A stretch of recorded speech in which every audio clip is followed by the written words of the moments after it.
remember the interview was standard for the first 90% of it, right? They ask you simple questions. Oh, why do you think you're going to be good for this job? What are your qualifications? Tell us, what you like to do in your personal time, those kinds of things. And then the last question came up, and it was Dick Tubb, the deputy director, who asked it. He said, Dr. Cox, imagine that you are a United States senator and you have to vote today on whether President Clinton should be impeached. How would you vote? I was shocked. It's not the kind of question I expected to be asked. No, that's the hell of an interview question, isn't it? It sure is.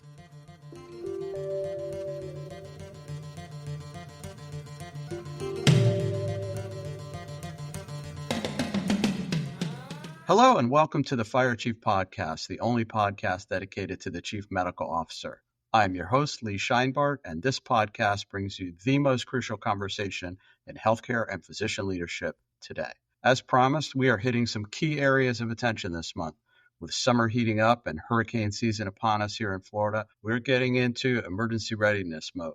And today's guest, Dr. Gerry Cox, recently retired as the Associate Deputy Undersecretary for Health, Quality and Patient Safety at the U.S. Department of Veterans Affairs, which in plain English means that he was the Chief Quality and Patient Safety Officer for the largest integrated health system in the United States, with an annual budget exceeding $180 million. Dr. Cox grew up in a tiny town just south of Boston and ended up in another tiny town, this time in New Hampshire, to earn his undergraduate degree in biology from Dartmouth College. He then earned his medical degree from UMass and began his postgraduate training at the Naval Medical Center in Bethesda before completing a residency in emergency medicine in a combined program with Georgetown, George Washington, and the University of Maryland. In addition to his certification in emergency medicine, he later became board certified in preventive and occupational medicine, and finally he earned a Master's of Healthcare Administration through Tulane University. Dr. Cox is no stranger to crisis and emergency readiness, and we're going to get into that today on the show. Gerry, welcome to the show. Thank you, Lee. It's great to be here with you. You grew up in a small town called Whitman, and a few weeks ago on my way from Rhode Island up to Boston, where I teach in the Chief Medical Officer Academy, I am sure I went right by that town and missed it, as you told me that I would. But so let's start immediately with, how does a small town guy like Gerry end up at a senior level in the Veterans Administration? And what I mean by that is, when you entered medical school, what was your plan upon graduation and completion of all your training? What were you thinking back then? Well, first of all, it's a very long time ago, and I can barely remember what I had for breakfast yesterday. So what I was thinking back then might be a little fuzzy. But what I do remember is, first of all, Whitman is a very tiny spot on the map. I think it's about 7 square miles. I had less than 10,000 people during the years I was growing up there. So it's easy to miss, even if you're on your way to Boston. And a lot of people from Boston, only 20 miles away, have never even heard of that town. I was in a position when I was graduating from college where I didn't want to have my parents sacrifice anymore to pay for my choice to go to medical school. I'd gone to this private institution. I think the tuition back then was all of, maybe $6,000 a year. And my folks had taken out loans, and I had work study and so forth to pay for that. And when I finally committed to going to medical school, I decided I wanted to find a way that I could pay for it myself. So I remember the day that the Navy healthcare recruiters came up from the Boston recruiting district to Hanover, New Hampshire. And I had seen a flyer on a billboard somewhere, went to the hotel where they had an information session about something called the Navy Health Profession Scholarship Program, which turned out to be a full ride to any medical school that I could get accepted into. And they would pay for all tuition, fees, reimburse you for books, give you a living stipend, and so forth. So I joke, but it's only a half joking way of saying I joined the Navy for the money because they paid for my education. And at that time, my plan was, okay, I'll do the 4 years of required payback, and then I'll go back to Massachusetts and maybe my hometown or somewhere nearby and hang out the proverbial shingle. And I think my late mother is still waiting for that to happen. Well, what happened instead is I paid off the initial obligation, which, by the way, the 4-year service obligation in these programs does not include postgraduate training. So I did a total of 4 years of residency. I had 4 years of payback for that, but I also, because I was allowed to do emergency medicine training in the private sector, as you pointed out, I accrued additional obligation for that. By the time I'd paid off all of my service obligation, I had 11 years of active duty. And as you and most of your listeners will know, at 20 years, one can retire from the military with a full pension and lifelong health benefits and so forth. 11 years, I thought, well, geez, this has gone pretty fast. And I was just getting to a stage in my career where I was getting some interesting job opportunities. And I committed mentally to stay for 9 more to make it to 20. And I ended up staying for 19 more and did a full 30 years of active duty before retiring in 2013. Thank you for the background. It's certainly an interesting path for a young person to take, but obviously rewarding. And as you described or hinted at, it began to open up a variety of doors for you with this background. And one of the doors I want to walk through with you, because I find it very interesting on the last several occasions that we've spoken, is you ended up in a role at the White House as a physician there. And I want you to tell us a little bit about that and both what your wife said about all of that, and more importantly, what was happening politically when all of that unfolded for you. Sure. Well, the White House Medical Unit is a tri-service, that is Army, Navy, and Air Force military medical organization. So this was a military assignment. I went there on orders. But as you could imagine, not an ordinary assignment and not one that is made available to very many people. The way that this happened is in the mid-90s, the White House Medical Unit for the first time began recruiting emergency physicians for the role of White House physician. For the last couple of decades before that, most White House physicians from each service had been primary care doctors, either family medicine or internal medicine. And then depending on who's in office at the time, the physicians there consult with specialists, maybe the president's or vice president's own personal physicians from before they took office, or otherwise specialists in the Washington, D.C. area, particularly at Walter Reed and Bethesda, for particular needs. But emergency medicine became seen at that time as a young and upcoming specialty, but also one that was critically important to one of the main missions of the White House Medical Unit, and that is protection, health protection of the president, the vice president, and the other principal patients. And this all stems back to 1981, the Ronald Reagan assassination attempt outside of a Hilton hotel here in Washington, D.C., where there was a White House physician on the scene at that time. But he was way back in the motorcade, a long distance from the limousine where John Hinckley shot Ronald Reagan right in front of the hotel. And so, the Secret Service agents pushed Reagan into that limo, jumped on top of him to protect him, slammed the door, and drove off in a hurry. And the doctor couldn't get anywhere near them. And so Secret Service agents made decisions about what to do with President Reagan. In fact, to divert to George Washington University Hospital to the emergency department rather than to go back to the White House because they knew that he needed emergency care. But there was no White House Medical Unit person involved in that decision. And so protocols changed, and emergency medicine became seen as a desirable skill set for White House physicians to have. So in the mid-90s, as I mentioned, for the first time, there was the Navy's turn to fill a slot, and they went to the specialty leader for emergency medicine, and he looked over the roster of emergency physicians eligible for orders and so forth. And I was one of the people that was encouraged to put in an application, had to send a resume and a personal statement and all that kind of thing, and also apply for a very high-level security clearance, which it turns out is the main obstacle for even physicians and nurses to be assigned to the White House, the ability to obtain that security clearance, which is something more higher than the top secret category. And you can imagine anybody who's going to have direct, close-up, in-person access to the president has to be cleared. So I put in my application in 1996, didn't even get an interview, was honored to have been considered, and thought, okay, I'll go on with the rest of my career. And in fact, had moved back to Washington, D.C. from Pensacola, Florida at that time to pursue additional opportunities in leadership roles. And I became friends with the Navy emergency physician who was selected in 1996 for the White House physician role, a guy named Rob Darling. And Rob and I knew each other slightly through our professional community, but we had never served together. But when he came to Washington, he invited me over at the White House for lunch, gave me a tour, kept in touch. 2 years later, Rob was finishing his 2-year assignment. His orders were up and he was ready for transfer. And he contacted me. He said, Gerry, you were interested a couple of years ago. I still think you'd be great at this job.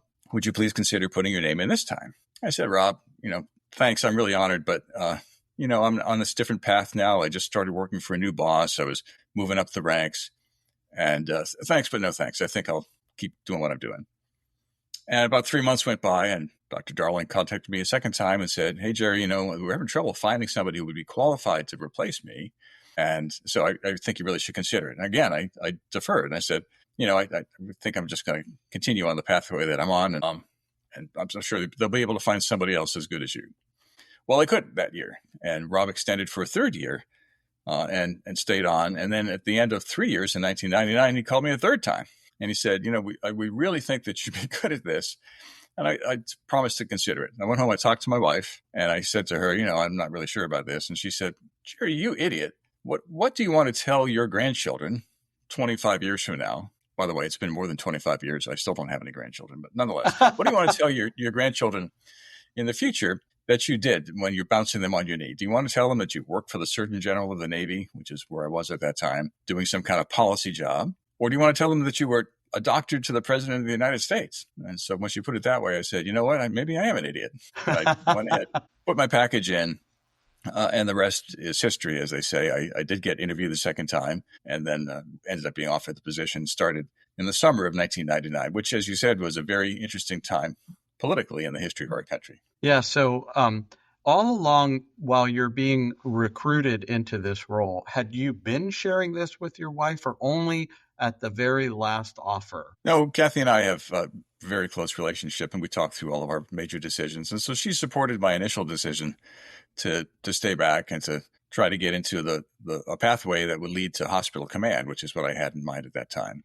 So she was clearly supportive of your leadership trajectory until the moment of truth arrived, and she began to think about how the stories would unfold with the grandchildren, right? Yep, exactly. So again, she's always been much more insightful than I have been in many ways. That should be one of our leadership lessons. Make sure you surround yourself with extremely insightful people that will give you a perspective that you may not think of yourself. Okay, so there Another way you to say are. that is be sure to marry above your station. Yeah, that happened for sure. So there you are. All right, now you have agreed to take on this role and responsibility, and there is some significant activity happening in Washington, D.C. Tell us about your onboarding experience, if you will. I sure will. So, as I mentioned, the year was 1999. President Bill Clinton was in office, and in late 1998, he'd been impeached. He'd been impeached over the whole scandal involving a young woman intern in the White House named Monica Lewinsky, and was perceived as inappropriate behavior by the president at that time. And so the House had impeached him right before the holidays that year. And on the day of my interview for the job of White House physician, it was January 1999, the first day of Clinton's impeachment trial in the United States Senate. So first of all, I have a clear recollection of it being a very cold, icy January day in D.C. I was working only 6 or 7 blocks away at the Navy Bureau of Medicine. So I walked to the White House with my heavy top coat on. And I remember thinking as I'm on my way there, how is this going to go? I mean, I'm applying for a job to work in this place that is now in turmoil, and there's this national scandal going on. And do I really want to do this? So I got into the interview, and it was a multi-stage thing. The first part was, again, a very detailed security background check, face-to-face, with a plainclothes Army intelligence officer who was checking to make sure that all the answers I'd put on the written security questionnaire corresponded with what I would say when he asked me the questions face-to-face, and looking for body language and all of that. The second interview was a group interview with all of the, at that time, current White House nurses and physicians. And it was led by the number 2 guy, the deputy to the director of the medical unit, who was an Air Force doctor. And I can remember the interview was standard for the first 90% of it, right? They ask you simple questions. Oh, why do you think you're going to be good for this job? What are your qualifications? Tell us, what you like to do in your personal time, those kinds of things. And then the last question came up, and it was Dick Tubb, the deputy director, who asked it. He said, "Dr. Cox, imagine that you are a United States senator and you have to vote today on whether President Clinton should be impeached. How would you vote?" I was shocked. It's not the kind of question I expected to be asked. No, that's the hell of an interview question, isn't it? It sure is. So I thought on my feet, and I came up with an answer. I thought it was a pretty good answer. I said, well, as a physician like you, I took an oath, the Hippocratic Oath, to make sure that I put the needs of my patients first. And so the needs of any patient, whether that's the president or anybody else, would be, the most important to me. Political considerations, not part of what I need to be concerned about. So I wouldn't attempt to vote on the question of his impeachment.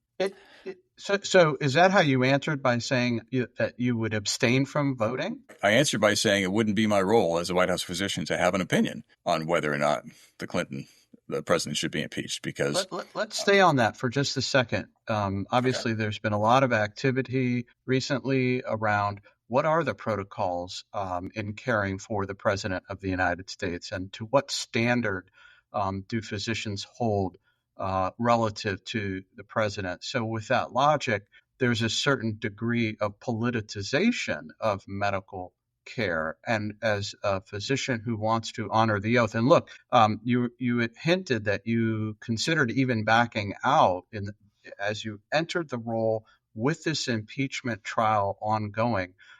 But knowing you as I do, and knowing you're a very responsible and ethically driven person, you weren't going to back out, and I don't think your wife was going to let you back out, for that matter. Probably not. But there you are, contemplating all of this activity, and here we are today, and in the modern time of 2025, and people are still questioning, how do the White House physicians uphold their oaths relative to the person they're caring for, as opposed to the position and or politics that they display. Any insight into this? Have things changed? Do you have any awareness of how this has evolved over the last several decades? Well, one of the main differences between being a physician to a patient like the president or vice president and being the physician to an ordinary citizen is that your patient's right to healthcare privacy is different. The interpretation has been for some time now that the public has a right to know about any health condition that the president might have that could affect his ability to carry out his duties. And this goes back many, many decades. In fact, probably over 100 years, to when Woodrow Wilson was the president, had a stroke and was debilitated. And it was believed that his wife, Edith, basically ran the country for the last years of the Wilson presidency in the 19-teens. And of course, when Franklin Delano Roosevelt was president, debilitated by polio, served part of a fourth term and died in office. But again, had a spouse and a support staff that protected him and kept some of his health information away from the public. And in fact, he was rarely photographed in his wheelchair. And usually, the press, the photographers were instructed to take their pictures from an angle that wouldn't show the wheelchair. And then think about when John F. Kennedy was in office, a young man, supposedly vigorous, but also plagued by Addison's disease. And so he had definitely some serious health concerns, and so on. And we already talked a little bit about the Reagan assassination attempt and its impact. So there is a political aspect, if you will, to caring for a patient where there's going to be a public briefing after his annual physical at Walter Reed. The head White House physician is going to have to make a statement, of course, cleared through all of the public relations and spokespeople for the White House. But he's going to have to make a statement about the results of that physical and the outcome of the president's health assessment. So that is very different. Thinking about the recent events, like you mentioned, about concerns about President Biden's cognitive decline, alleged to have occurred during his last years in office, the relative opaqueness of President Trump's medical history. Right, he hasn't really shared personal health records, and even the public statements by his physicians after his annual physicals have been brief and lacking in detail. So, yeah, that is true. Whereas we as physicians strive to protect the privacy of our patients, and as the Hippocratic Oath tells us, to serve their needs. In this case, there's another set of needs that needs to be met. So let's go back to your interview, and you're being asked if you were in the Senate today, what you would vote for relative to President Clinton to be impeached or not, and you answered that effectively. But then at that moment, right now, you're moving forward in the interview. So what happened after you completed the interview and secured the role? So the first time I answered that question, I tried to use the Hippocratic Oath as my defense. I was told I needed to answer the question. And the second time I tried another tack. I said, I'm a commissioned naval officer. I took an oath of office to uphold the Constitution, and my duty is to the commander in chief and to the Constitution and to the country that it guides. So again, I wouldn't be in a position to vote on whether the president should be impeached or not. As a military officer, that's not my role.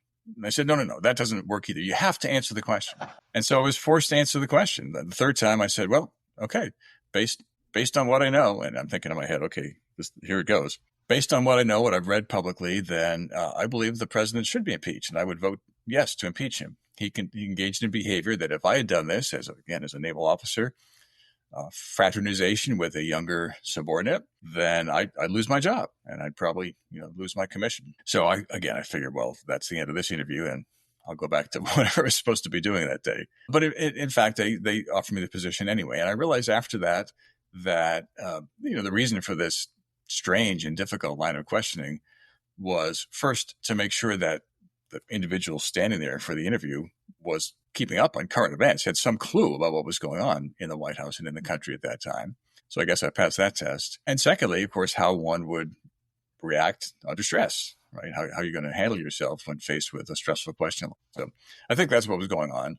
And in any event, by the end of the day, I had a tentative offer. And then several months later, started at the White House in that role. It took actually about another 8 or 9 months to get that Yankee white security clearance. But when I reported for duty in June of 1999, by this time, Clinton had been cleared by the Senate, right? He was not convicted at impeachment, and the country was moving on, and he was entering the last 18 months of his second term and trying to burnish his legacy and kind of get back on track and help the rest of the country forget all of that other stuff that had happened.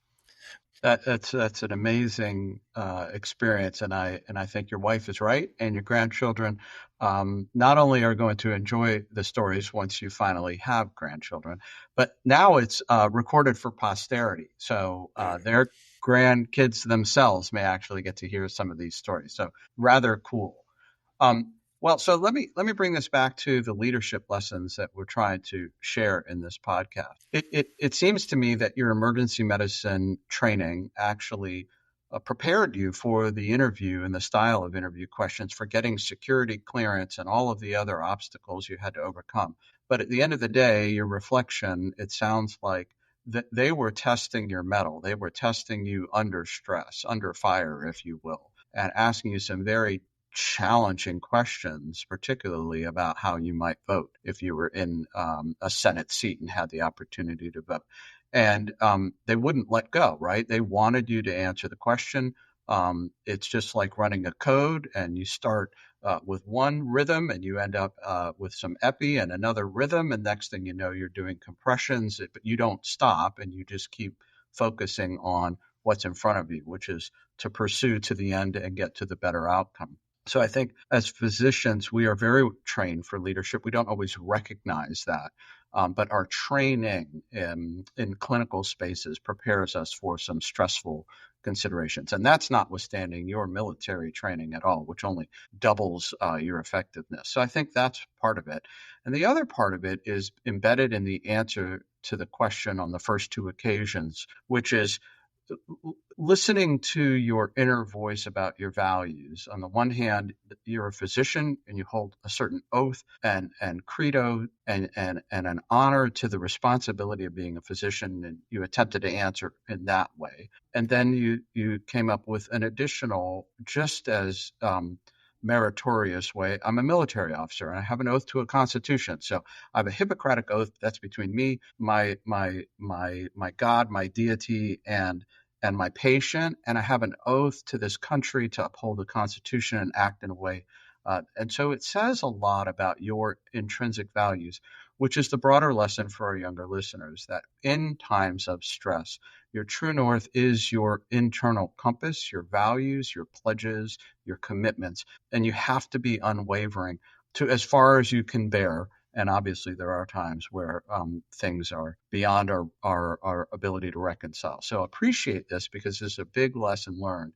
And I want to march forward in your career and we're going to go past some of the work that you did, but I'm going to mention it. You served as a COO at the U.S. Naval Hospital in Okinawa, the CEO of a naval hospital at Camp Lejeune, and also a chief medical officer of the U.S. Naval Forces in Central Command with the Fifth Fleet.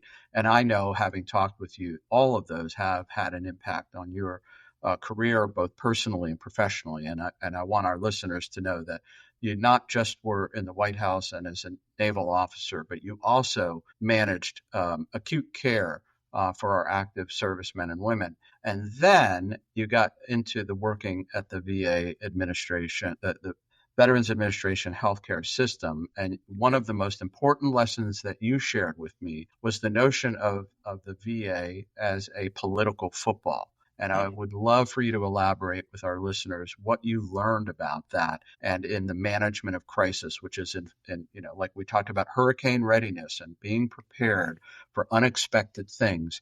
You learned a lot. So share with us your learnings about political crises and the VA. Sure.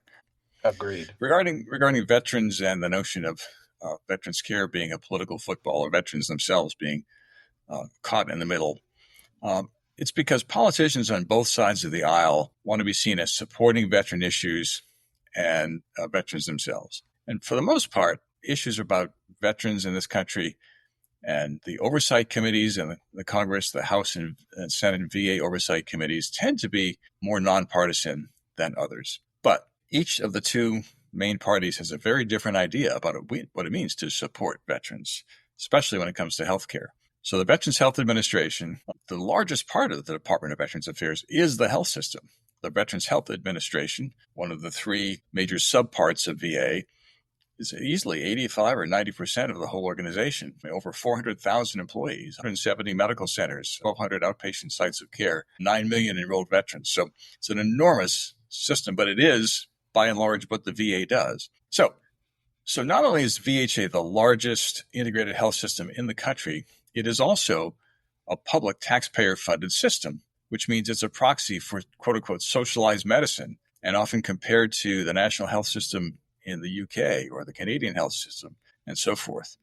There are both supporters and opponents of the concept of socialized medicine. One party tends to favor strengthening that publicly funded health system, and particularly the VA's unique ability to serve the needs of veterans related to their military service with such capabilities as polytrauma care, amputee care, special expertise in traumatic brain injury, post-traumatic stress disorder, other mental health disorders, substance use disorder, a blind rehab, et cetera, et cetera. And the other party tends to favor more access to private sector care under the guise of quote-unquote choice for veterans. And there actually was legislation passed in 2014 called the Veterans Choice Act. And in 2019, a follow-on piece of legislation called the Mission Act even strengthened the ability of veterans to seek care outside the system and have the VA pay for it. So private sector care, or what's called community care, tends to be more expensive than care provided by the VA, although it's hard to make direct apples-to-apples cost comparisons because the funding of these two systems is so different. And also, advocates of veterans' choice, quote-unquote, believe that private sector care is both more accessible and of better quality, although factually, neither of those things is true. There are well-published data in the literature that show that VA care is at least as good as, and in many cases better than, in the private sector. So there's this constant tension between these two viewpoints, and politicians and powerful lobbying forces and veteran service organizations are on one or the other side of this issue. And everybody agrees you need to have a backup to the VA health system. It can't be everywhere. There are veterans that live in highly rural areas that are hundreds of miles from the nearest VA hospital or clinic. And so you have to have community care as a wraparound, just as in the military health system, TRICARE serves as a wraparound for what the Army, Navy, and Air Force can provide through their own facilities. But community care can't replace that special expertise that the VA system provides. And these tensions between the two sets of forces have persisted across multiple administrations, both the Senate and the House. Right now, we have unified government in the sense that the Republican Party is in charge of the White House and the House and the Senate. And still, these tensions, these discussions occur within committees and across the aisle. So that's what I mean when I say veterans often are caught in the middle. Everybody wants to serve their needs, but that understanding of how to serve veterans' needs is very different depending on where you sit. Yeah, no, that very helpful to hear that explanation. And to so, but you let me ask you this: when you began in your roles at the VA, were you aware of those types of dynamics, or was it on the job training in terms of framing how different political coalitions might manage or publicize or undermine, these activities? How did you learn about all of that? Was it on the job, or you had some preparation? I would have to say, Lee, I was pretty naive when I started at VA in early 2014. I often joke about how I wish I had taken more government courses in college or civics classes in high school. Just to understand how government works and the balance of powers across the three co-equal branches and all that sort of thing. But I also remember that I arrived in early 2014, and only about 3 months later, there was a national crisis that erupted over access to care for veterans. And it was stimulated in large part by a Republican congressman from the Florida Panhandle named Jeff Miller. Congressman Miller was the chair of the House VA committee, and I remember particularly hearing where he was holding up a piece of paper that he said was a list of the names of 40 veterans who had died while waiting for the VA to provide them health care out in Phoenix, Arizona, the Phoenix healthcare system. So this notion that veterans were dying while waiting for care was instilled in the public mind. And I remember talking to my boss, the person who hired me as a complete stranger from outside the VA system, only a few months earlier, and saying, doesn't he realize that the Congress should be helping us, right? The Congress should be helping make sure that the VA has the resources it needs and gets public support. But I was really taken aback by this notion that there are opponents, and depending on which party's in power, the other party is always going to be trying to make the administration look bad. And so, again, this gets back to that political football notion. In this case, Republicans in the House, there was a Democratic a Democratic president, Barack Obama, in the White House. And so the Republican Party was taking every opportunity it could to try to make the Obama administration look weak or ineffective. And this whole national crisis erupted over access to care. The narrative went on that there were VA healthcare executives that were corrupt and were falsifying wait time data to make it look like they were seeing patients faster than they were able to. And the added thing was because if they made the numbers look better, they made their record look better, and they'd be eligible for these big bonuses every year, performance bonuses. So the VA had established wait time standards that were unrealistic. I think at the time it was 10 or 14 days for a first primary care appointment, which no health system in the country was able to do, or probably can still do today. And so when veterans couldn't get seen within that amount of time, again, they could get referred to the outside, or they get put on a waiting list.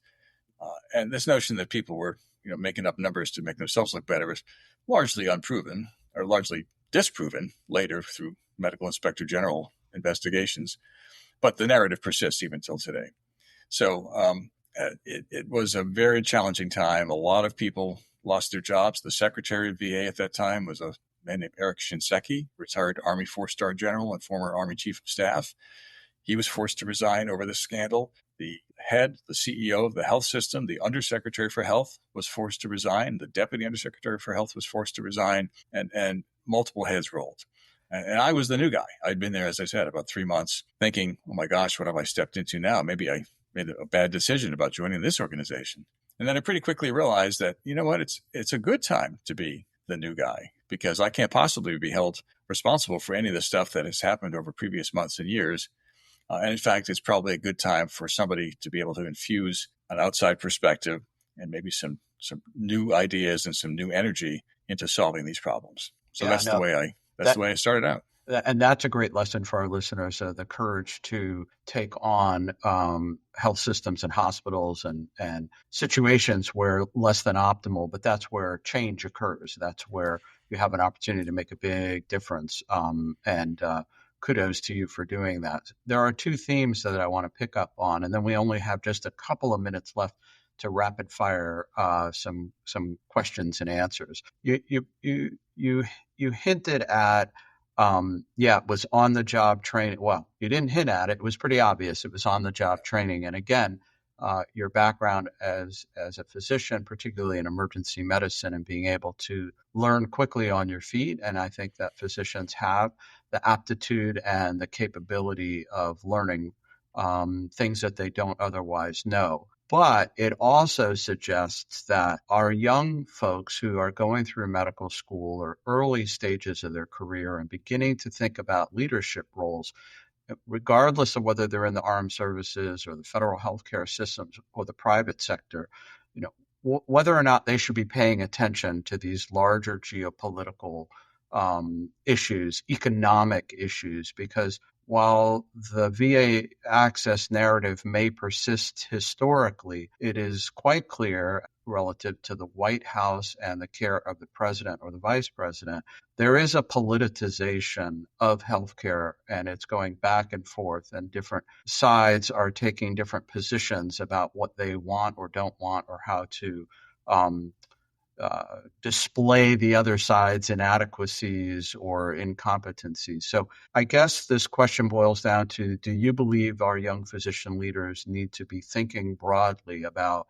geopolitics, United States politics, economic forces at play, or rather keep their head down onto the systems and structures that they inherit, like running a hospital and quality and safety? How do you feel about that now? Well, there are so many factors and so many influences on the practice of medicine and the medical profession in our country nowadays that it's hard to know what one should focus on. I think the most important thing that I'd advise young physician leaders to pay attention to is to remain true to their principles and their values. And you touched on this earlier.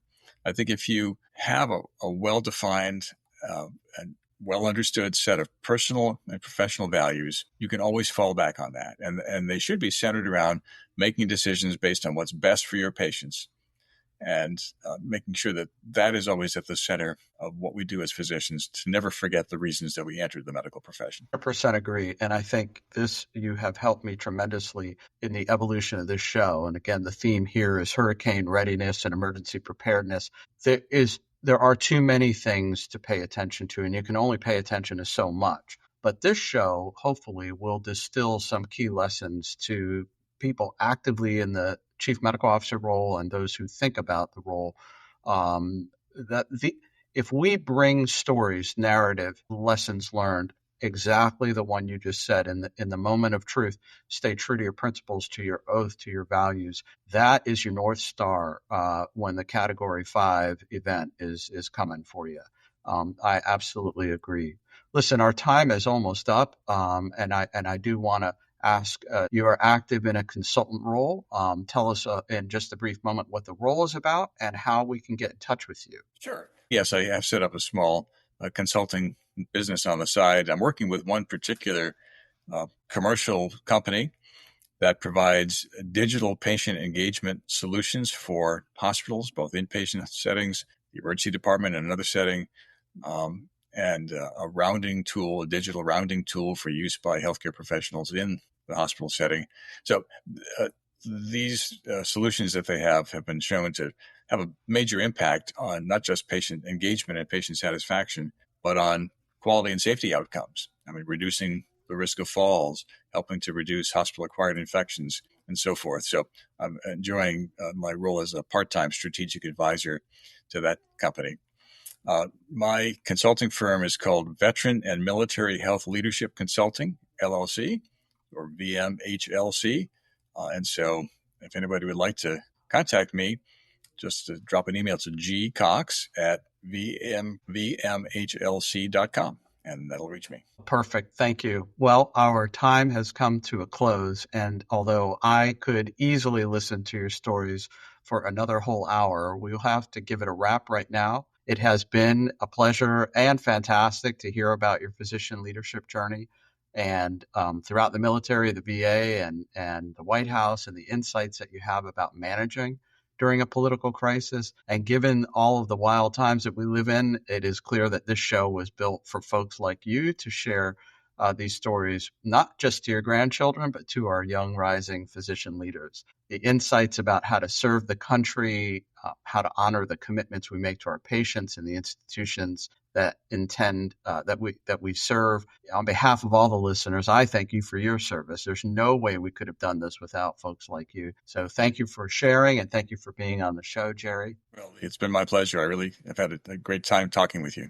Thank you. Well, everyone, you've been listening to the Fire Chief Podcast, the only podcast dedicated to the role of the Chief Medical Officer. If you want access to the hottest items on physician leadership, and especially if you want to become a CMO, visit our new website, thefirechiefcmo.com, and sign up with us. You leave your comments with us, tell us what the next hot mess is in healthcare we should be talking about, and what physician leaders should be doing about it. You know I love talking with physician leaders and chief medical officers from all over the United States, so please feel free to connect, leave your reviews, leave your comments, and share this with your colleagues. And in the words of Sergeant Phil Esterhaus, let's be careful out there.